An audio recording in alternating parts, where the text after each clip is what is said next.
मैं हूं पिंकी पालीवाल और हमारी चल रही है एमसीक्यू सीरीज ऑन क्लासिनेरा for class 11th and 12th biology. ठीक है, तो आज हम करने वाले हैं sexual reproduction in flowering plant से जो एमसीक्यू क्वेश्चंस बन सकते हैं या जो प्रीवियस ईयर के अंदर आपके आए हुए हैं। ठीक है, तो फटाफट से हम शुरू करते हैं। देखो, मैंने यहाँ पे ना पॉइंट्स फॉर्म में एमसीक्यू को कन्वर्ट कर लिया है ताकि हम एक साथ ही 3 से 4 पॉइंट्स को कवर कर सकें, मतलब एमसीक्यूज को कवर कर सकें। ओके, तो सबसे पहला क्वेश्चन है आपका पॉलिनेशन को लेकर। पॉलिनेशन क्या कहलाती है? Transfer of pollen grain from anther to the stigma. अब एंथर क्या होता है? आपका जो मेल रिप्रोडक्टिव पार्ट होता है वो कहलाता है एक तरीके से एंथर। एंथर हो गया हमारे पास में, एंथर से प्रोड्यूस होंगे पोलन ग्रेन मियोसिस होकर। ठीक है, एंथर से प्रोड्यूस होते हैं पोलन ग्रेन और वो जाकर लैंड होते हैं स्टिग्मा के ऊपर। स्टिग्मा क्या होता है? फीमेल रिप्रोडक्टिव पार्ट होता है। तो जब पोलन ग्रेन लैंड होंगे स्टिग्मा के ऊपर तो वो क्या कहलाती है? पॉलिनेशन। ठीक है, यहां तक की बात। अब जब आपके यहां तक की बात क्लियर होगी, अगर मैं आगे बात करूं कि किस किस टाइप की पॉलिनेशन हो सकती है, तो सबसे पहले मैंने लिखी हुई है ऑटोगैमी। सो ऑटोगैमी को हम बोलते हैं सेल्फ पॉलिनेशन। ठीक है, ऑटोगैमी को हम बोलते हैं सेल्फ पॉलिनेशन, मतलब कि ऑटोगैमी और नीचे ही मैंने लिखा हुआ है जेनिटोगैमी और इसके साथ भी मैंने सेल्फ पॉलिनेशन लिखा। तो ऐसा क्यों? क्योंकि सेल्फ पॉलिनेशन के 2 टाइप होते हैं, एक होता है ऑटोगैमी और एक दूसरा क्या होता है आपका जेनिटोगैमी। अब लेकिन दोनों में डिफरेंस क्या है? तो ऑटोगैमी हम तब कहते हैं या उसको, ठीक है, ऑटोगैमी हम कब कहेंगे? जब आपके पास में एक फ्लावर था, सिंगल फ्लावर था, यानी सेम फ्लावर के ही एंथर से पोलन ग्रेन ट्रांसफर हो जाए सेम ही फ्लावर के स्टिग्मा के ऊपर, तो वो क्या कहलाती है? Autogamy type of pollination.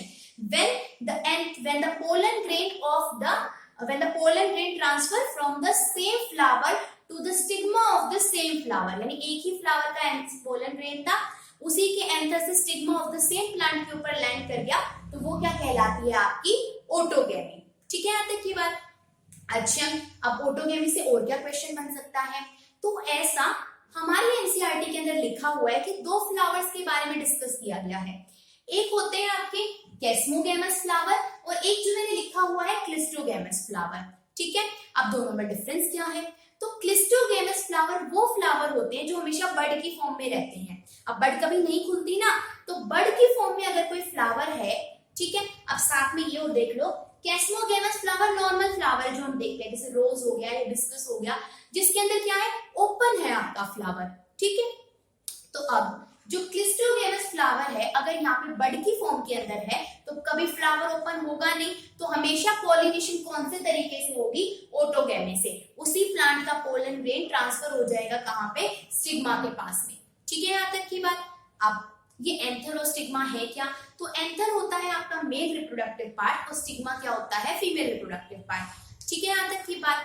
अब जो आपका स्टिग्मा है, स्टिग्मा से कंफ्यूज हो रहे होंगे, तो जो हम बोलते हैं ना कि पिस्टल, पिस्टल या फिर कार्पल, पिस्टल और कार्पल हम क्या बोलते हैं? ये होते हैं फीमेल रिप्रोडक्टिव पार्ट। बोलते हैं फ्लावर के फीमेल रिप्रोडक्टिव पार्ट कौन से होते हैं? पिस्टल एंड कार्पल बोलते हैं। ठीक है, तो पिस्टल या कार्पल को हम, पिस्टल या कार्पल के 3 पार्ट्स होते हैं, यानी पिस्टल को 3 पार्ट्स के अंदर डिवाइड किया जाता है। पूरे पिस्टल के को हमने, मतलब ये पिस्टल था आपका, इसको 3 अलग अलग पार्ट को नाम दे दिए। ऊपर वाले से कुछ और नाम दे दिया, बीच वाले को कुछ और उसके नीचे वाले को कुछ और। तो सबसे ऊपर वाला हिस्सा होता है स्टिग्मा, जिसके ऊपर पोलन ग्रेन लैंड करता है, फिर स्टाइल आता है और फिर ओवरी आता है। ठीक है, यहाँ तक की बात। तो जब पोलन ग्रेन के अंदर होगा मेल गैमीटोफाइट, यानी मेल गैमीट्स होंगे, सॉरी, पोलन ग्रेन के अंदर होंगे मेल गैमीट। जब वो फ्यूज करेंगे ओवरी के अंदर, जो एग प्रेजेंट होगा, तो क्या हो जाएगी? आपकी फर्टिलाइजेशन, यानी जिसको हम क्या बोलते हैं? फर्टिलाइजेशन को सिनगैमी भी बोला जाता है। ठीक है, अब हम बात कर रहे थे किसके बारे में? ऑटोगैमी हमने पढ़ ली थी। अब हाँ, हो गया। ठीक है, एक क्वेश्चन और बनता है क्लिस्टोगैमस फ्लावर से कि कौन से ऐसे फ्लावर हैं जिनको किसी भी पॉलिनेटिंग एजेंट की जरूरत नहीं पड़ती पोलन ग्रेन के ट्रांसफर के लिए। तो आपके जो क्लिस्टोगैमस फ्लावर हैं, अगर ये कभी खुलते ही नहीं है तो इनको किसी पॉलिनेटिंग एजेंट की जरूरत नहीं है। यानी कि ना तो हवा की जरूरत है इसे, ना पानी की जरूरत अपने पोलन ग्रेन को ट्रांसफर कराने के लिए।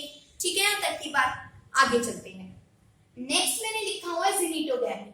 सो जिनीटोगैमी भी सेल्फ पॉलिनेशन का ही टाइप है, लेकिन डिफरेंस क्या है, यहाँ पर प्लांट तो सेम ही होगा, लेकिन पोलन ग्रेन किसी और फ्लावर का और स्टिग्मा किसी और फ्लावर का, यानी किसी दूसरे फ्लावर के स्टिग्मा, सॉरी क्या होगा, पोलन ग्रेन किसी दूसरे फ्लावर का होगा और वो स्टिग्मा पे किसी दूसरे फ्लावर के प्लांट के क्या करेगा, लैंड करेगा। ठीक है, so same plant but different flowers. ठीक है, यहाँ तक की बात। तो वो क्या कहलाती है, आपकी जिनीटोगैमी। ठीक है, आगे चले। नेक्स्ट है जीनोगैमी। सो जीनोगैमी को हम बोलते हैं क्रॉस पॉलिनेशन।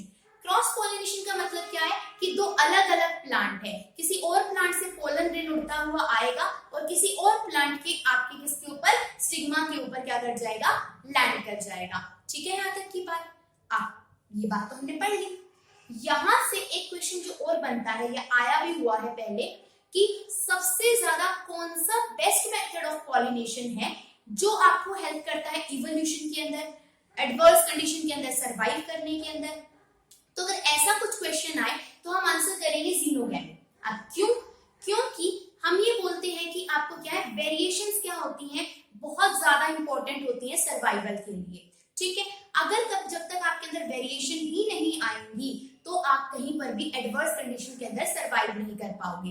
तो यानी टाइम के साथ साथ में क्या है, वेरिएशंस आनी चाहिए। और वेरिएशंस कब आएंगी, जब दो अलग अलग टाइप के जो प्लांट्स हैं या दो अलग अलग एरिया के प्लांट्स हैं हमारे पास में, उनके पोलन ग्रेन्स यानी उनका क्या हो रहा होगा, एक तरीके से हम बोलेंगे वो दोनों इन्वॉल्व हो रहे होंगे। यानी किसी और प्लांट का एंथर था तो उसके कुछ और दूसरे कैरेक्टर होंगे जो उस प्लांट के ऊपर फूल उग रहा होगा। अब देखो उस प्लांट के ऊपर जो फ्लावर है तो उसमें भी एंथर है, तो उसमें भी स्टिग्मा, लेकिन उस वाले के अंदर हम ये नहीं बोल रहे कि उसी का एंथर उसी के स्टिग्मा के ऊपर गिर जाए, नहीं, तब वेरिएशन नहीं आएगी। जब किसी दूसरी जगह से कोई पोलन ग्रेन आकर फॉल करेगा तो उसके कुछ अलग कैरेक्टर्स होंगे, वहां पर क्या आएगी, वेरिएशन। ठीक है, आगे है एनीमोफिली। क्या होता है, जब आपके पास पॉलिनेशन हो एयर की मदद से, जिसका एग्जांपल है आपका कोकोनट।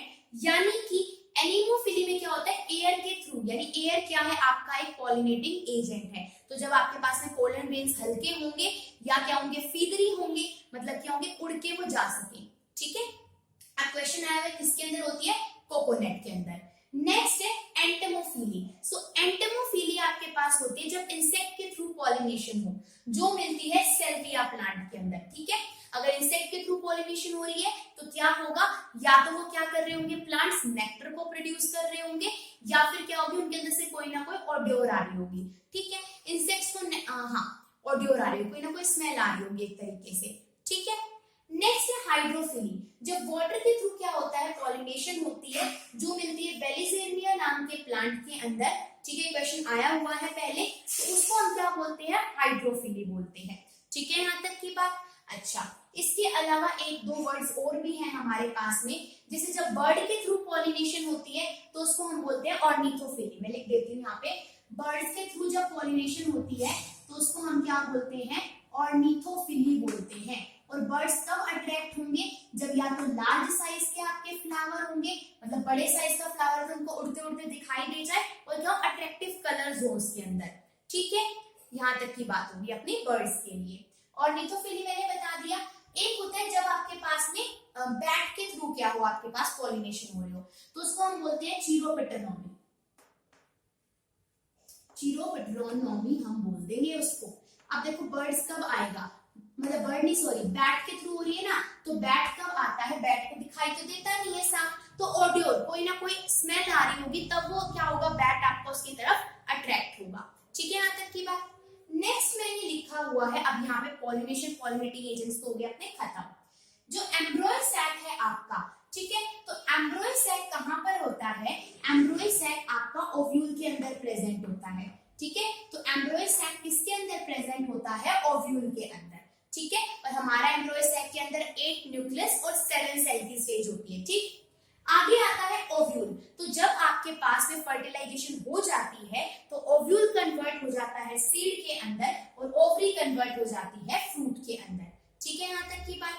आगे चलते हैं। जो आपका मेगास्पोरेंजियम है, सो मेगास्पोरेंजियम किसके बराबर होता है, किसको आप मेगास्पोरेंजियम बोल सकते हो, सो ओव्यूल को ही हम क्या बोलते हैं, मेगास्पोरेंजियम। ये क्वेश्चन आपका नीट के अंदर पहले आया हुआ है, इसलिए मैंने डायरेक्ट यहाँ पर लिख दिया है। नेक्स्ट है, एक क्वेश्चन आया था कि क्या आपका कौन सा आपका चीफ पॉलिनेटिंग एजेंट होता है, जो नॉर्मल हमारी जो खेती बाड़ी यानी एग्रीकल्चर के अंदर जो हम मतलब कि हाँ देखो जो एग्रीकल्चर है यानी कल्टीवेशन हो रही है, तो उसके अंदर भी तो हमें पोलन ग्रेन्स को ट्रांसफर कराना है ना, ठीक है, तो वो किसके थ्रू होते हैं, बीज यानी कि मधुमक्खी वगैरह का हम देखते हैं ना, आजकल तो ट्रेंड भी है कि हनी बी को हम क्या कर देते हैं, किसी के मतलब फील्ड वगैरह के अंदर जहाँ पे खेती हो रही होगी वहां पे रख देंगे, वो फ्लावर से नेक्टर को भी ले लेगी और पोलन ग्रेन ट्रांसफर भी हो जाएंगे, ठीक है। तो ये हमारे पास में कुछ एमसीक्यूज थे जो हम कवर कर चुके हैं, बाकी जो इसके एमसीक्यूज बनते हैं हम वो इसके नेक्स्ट पार्ट के अंदर कवर कर लेंगे। Okay, so stay tuned for classing era, because ऐसी वीडियोस आपको हमेशा मिलती रहेंगी इस चैनल के ऊपर। ओके।